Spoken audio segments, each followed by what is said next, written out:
부모들이 자녀를 교육할 때에 이 아이의 특성에 따라서 교육을 할 때가 있습니다. 어떤 아이는 예술성이 뛰어난 아이가 있고 또 어떤 아이는 운동신경이 뛰어난 아이가 있습니다. 그래서 이 아이가 운동신경이 뛰어난데 어떤 운동을 시킬 것인가, 공과 관련된 운동인가, 아니면 또 다른 체력과 관련된 운동, 달리기나 수영이나 이런 그런 것도 생각하고요. 예술성도 여러 가지가 있겠지요. 발레를 하는 사람도 있고 또 보면 음악가로서 바이올린이나 피아노나 이런 게 있습니다. 그런데요, 공통적 특징이 뭐냐면 다 어릴 때 10대 전후로 해서 다 교육을 하더라는 겁니다. 왜 이렇게 어린 나이에 배우게 하느냐? 그것은 유연성 때문에 그렇습니다.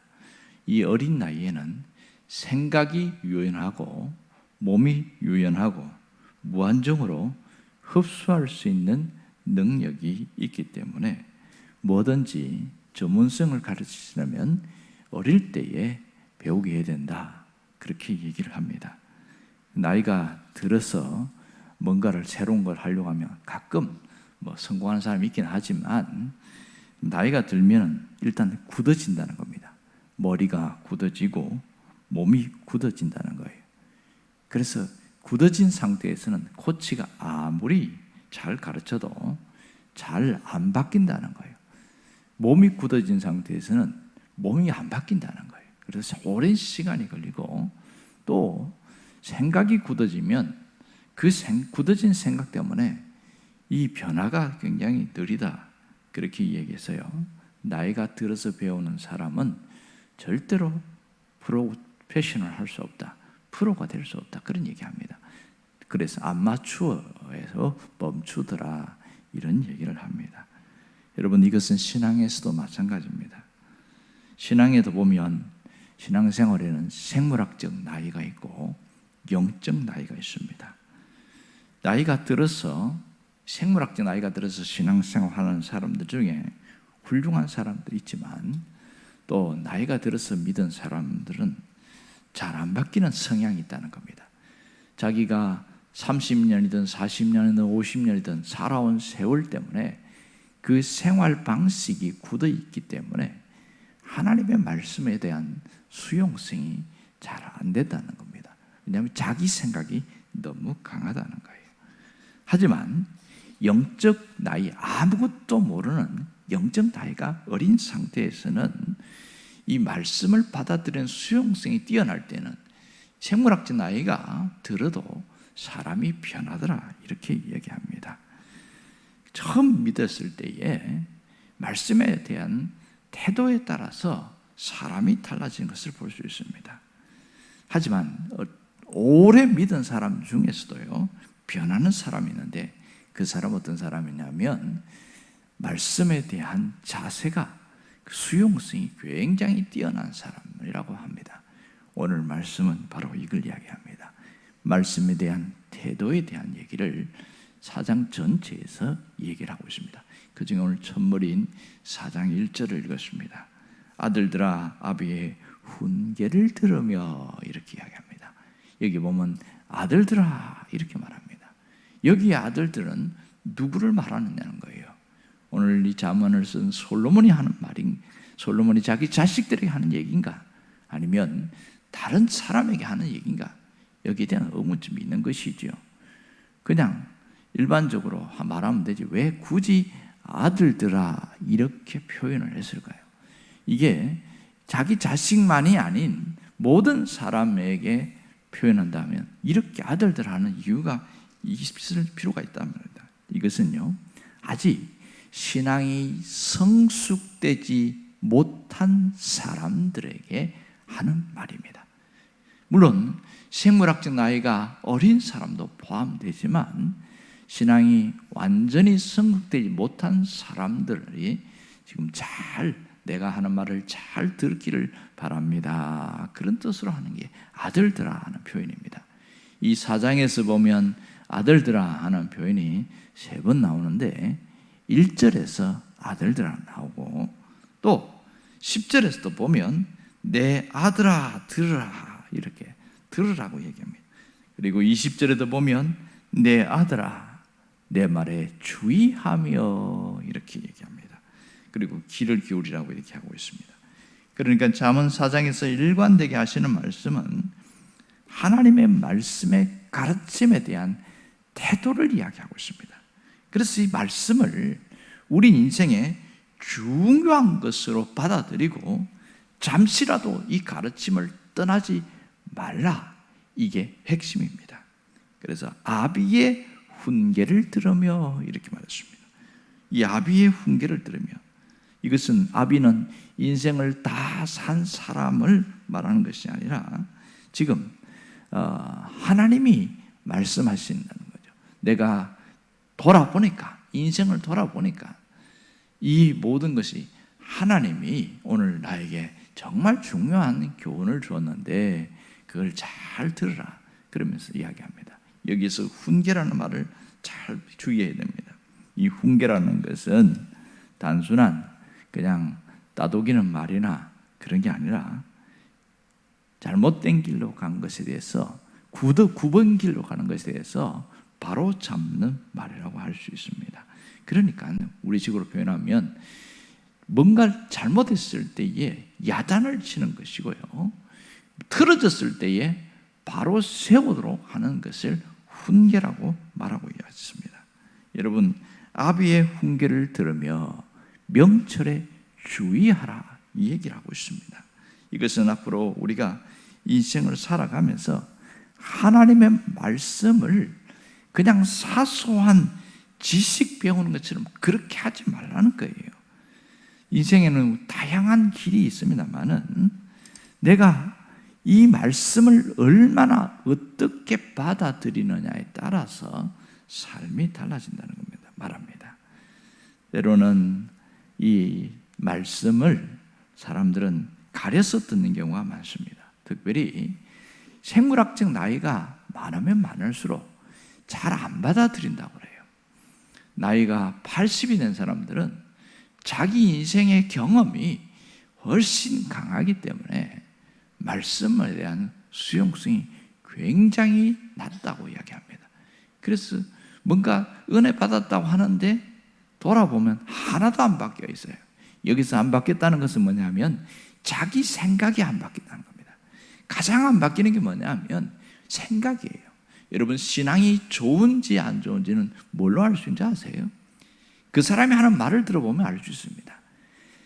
신앙이 좋은 사람은 생각이 바뀌어 있거든요. 아, 내가 이렇게 살면 안 되겠네. 내가 이렇게 행동한 것은 철없는 짓이었네. 생각이 달라져 있거든요. 생각이 가치관이고 인생관이고 철학이고 사고방식이고 생활방식입니다. 이 생각이 달라지면 행동은 저절로 바뀌게 되어 있습니다. 어떤 사람이 자기가 하는 말이 굉장히 지저분하고 말에 대해서, 말씀에 대해서 큰 충격을 받았을 때 내가 다시는 이런 말을 하지 않아야지, 그러면서 자기 입을 자기 손으로 쳐요. 자기가 바울이 그런 얘기 했잖아요. 내가 내 몸을 쳐서 복종시키노라. 이 몸이 자꾸만 죄의 길로 가려고 하고 악의 길로 가려고 하니까 나를 쳐서 복종시키는데, 이분은 자기가 하도 더러운 말, 험한 말, 막 그런 말들을 해내니까 자기가 입을 막 치는 거예요. 그러니까 보면 우리가 가장 말이 심한 게 뭐냐면 거짓말과 이간질의 말입니다. 이게요, 오래되면 오래될수록 굽어질수록 자꾸 입에서 튀어나온단 말이에요. 오래 쓴 사람들은. 그런데 이게 얼마나 잘못된 것인지 몰라요. 때로는 알면서도 그대로 가요. 왜 그렇습니까? 말씀이 그 속에 안 들어가 있어서 그렇거든요. 그러니까 이분은 자기가 내가 진짜 이렇게 살면 안 되겠다, 그러고 나서 가는데 말이 툭 튀어나오는 거예요. 제가 군 생활한 2년 반 하면서 거기서 제가 신학생이었잖아요. 거기서 욕 안 하면 대화가 안 됐어요. 욕을 해야 말귀를 받았고 욕을 해야 대화가 됐습니다. 문제는 제대를 했는데 욕이 계속 입에서 튀어나오는 거예요.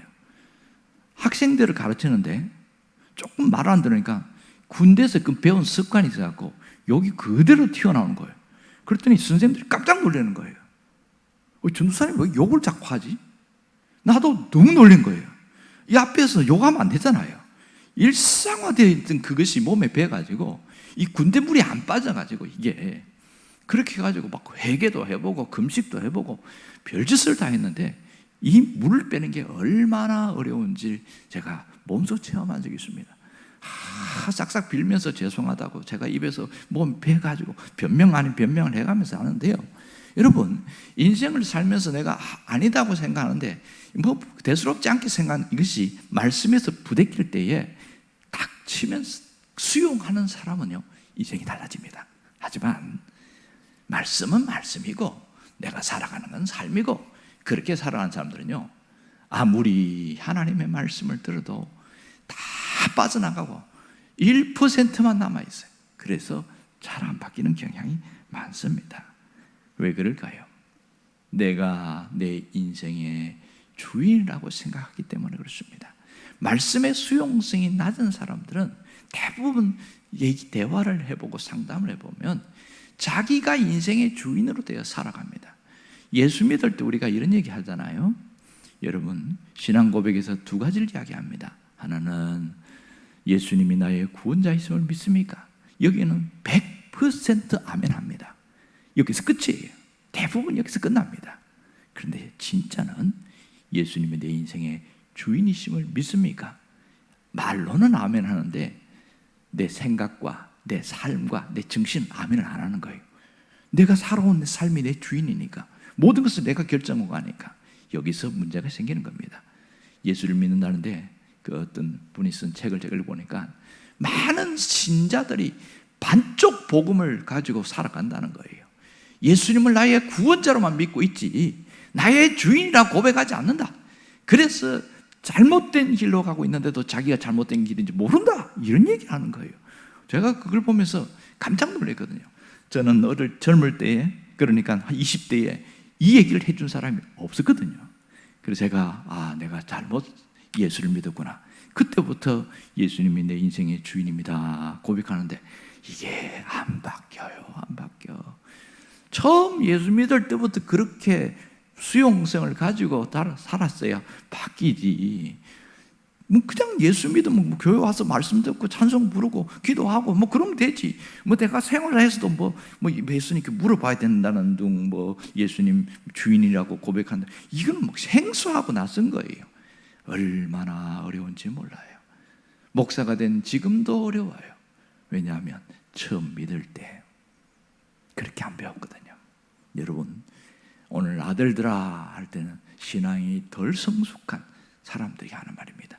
아비의 훈계를 들으며 이것은 잘못된 길이 있으면 빨리 고쳐라, 그 얘기를 하고 있는 거예요. 오늘 하나님이 우리가 고칠 수 있는 방법 딱 한 가지입니다. 너의 인생의 주인이 누구인지를 스스로 돌아보라는 거예요. 하나님이 인생의 주인이라고 고백한다면 이 사람은 굉장히 달라진다는 거예요. 왜냐하면 인생의 미래가 달라진다, 그 얘기를 하고 있는 겁니다. 오늘 가장 중요하게 우리가 붙들어야 될 것은 내 인생의 주인은 내가 아니라 하나님이라는 것과 또 하나님이 내 인생을 이끌어가게 하는 것, 이것이 우리에게 굉장히 중요한 삶이다, 이걸 강조하고 있습니다. 하지만 하나님의 손에 붙들리지 않는 사람들은 여전히 자기가 자기 인생의 주인이 되어서 살아가는 경우가 얼마나 많은지 몰라요. 그래서 이 아비의 훈계, 듣기 싫은 소리는 정말 길을 막아버리는 경우가 굉장히 많습니다. 그런데요, 말씀에 대한 수용성이 뛰어난 사람은 듣기 싫은 말인데 받아들일 줄 알아요. 그래서 생물학적 나이가 젊은 사람일수록 좋은 말이든 안 좋은 말이든 무조건 흡수하는 능력이 뛰어나다, 그런 얘기합니다. 그런데요, 나이가 든 사람 중에서도 하나님이 말씀하시는 거니까 무조건 믿어야지, 이런 사람들은요 인생이 달라져요. 생물학적 나이만 젊으면 되는 게 아니라 이 영적인 나이, 수용성이 뛰어난 사람은 사람이 변화가 일어나는 걸 알 수 있습니다. 왜 이걸 얘기할까요? 우리가 이렇게 굳어진 채로 인생을 살다가 망가지기를 원하지 않기 때문에 그렇습니다. 하나님은 이 말씀을 통해서 우리에게 인생이 좀 더 나은 방향으로, 좀 더 새로운 방향으로 그렇게 가기를 원하고 있습니다. 자, 여기서 명철에 주의하라 이렇게 했어요. 이 명철이라는 말은 바로 하나님의 지혜가 세상에 적용되어지는 거 말합니다. 하나님의 지혜가 삶 가운데 실용적으로 나타나는 것을 말합니다.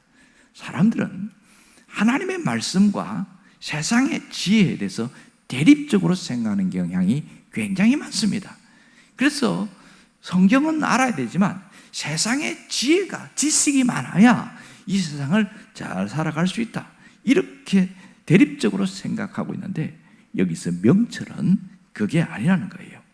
말씀이 내 삶에 녹아져서 기도와 삶을 통해서, 경험을 통해서 이게 지혜가 되어져서 이렇게 해야 되겠네 하면서 그걸 뚫고 나가는 걸 말합니다. 처음 예수 믿을 때는 말씀이 내 머릿속에서 지식화되는 경우가 많아요. 그런데요, 이것이 기도와 함께 연결되면서 이것이 내 삶으로 적용시켜지는, 실용화될 때가 있단 말입니다. 이것을 명철이다 이렇게 얘기합니다. 그래서 하나님의 말씀을 단순히 머리로만 생각하고 배우는 것이 아니라 내 삶에 현실화시킬 수 있는 명철을 가져라, 이걸 얘기하고 있는 거예요. 그래야 우리가 세상을 이길 수가 있고 세상에서 살아남을 수가 있다는 겁니다. 신자로서 살아남을 수 있는 건 이겁니다. 대부분 그렇지 못한 사람들은 세상에서 신앙을 포기하더라도 타협하는 경향이 많기 때문에 그렇습니다. 여러분, 오늘 중요한 결단을 해야 됩니다. 하나님의 말씀을 내 삶의 디딤돌로 삼고 살아갈 것이냐, 아니면 걸림돌이 되게 할 것이냐, 이것에 대한 나의 결단이 중요한 겁니다. 말씀에 대한 수용성을 높이는 사람은 디딤돌이 될 것이고요, 그 다음 삶이 나아질 것이지만 말씀을 지식으로만 여기는 사람, 잘 당근만 먹으려고 하고 칭찬만 받고 위로만 받으려고 하는 사람들은 여전히 한계에 부딪힐 것이다, 이 얘기를 하고 있습니다. 오늘 내게 잠언을 통해서 도전이 되기를 바랍니다. 그래서 아멘하고 받아들이는 자세, 수용하는 자세, 거기에 대한 결단이 필요합니다. 그러한 결단이 있는 사람에게는 이 말씀이 내 삶을 이끌어가는 능력이 될 겁니다. 내 삶의 양약이 되어지고 내 인생의 디딤돌이 될 것은 저는 확신합니다. 저는 그래서 잠언을 설교하면서 먼저 마음에 무릎을 꿇고 하나님이 말씀하시면 무조건 아멘 하겠습니다. 내가 잘 못해도 이 방향으로 가려고 한번 몸부림치겠습니다, 이런 마음의 결단을 가지고 시작을 했거든요. 여러분, 목사라고 완전하게 사는 줄 아세요? 절대로 그렇지 않습니다. 그러나 중요한 것은 뭔지 아세요? 말씀에 대한 자세만 바꾸면 이 잠언이 끝나는 그 시간에 엄청난 변화가 있을 걸 저는 기대합니다. 저는 그냥 성경을, 잠언은 수도 없이 읽었지만 이렇게 마음에 무릎을 꿇고 말씀을 들으려고 하고 말씀을 받아들이려고 하고 그렇게 한 적은 많지는 않습니다. 그러나 다른 사람들은 어떻게 할지 모르지만 나만이라도 나는 이 말씀에 대하여 무조건 받아들이는 자세로 한번 그렇게 살아보자, 그리고 이 말씀이 한번 지나가 보자, 그렇게 생각하고 말씀을 갖고 있습니다. 여러분, 선택은 오로지 우리의 몫입니다. 어떻게 할 것인가는 나의 결단에 따른 겁니다. 그리고 그 책임에 대한 것도 나의 결단의 결과입니다. 하나님은 언제나 좋은 길을 열어놓지만 내가 가기 싫어할 때는 하나님도 어쩔 수 없을 때가 많습니다. 바라기는 이 자리에 있는 모든 분들이 내일의 새로운 삶이 열리는 이 잠언의 말씀을 통해서 변화의 세계로 들어가는 그런 주인공이 되기를 간절히 바랍니다. 기도하겠습니다.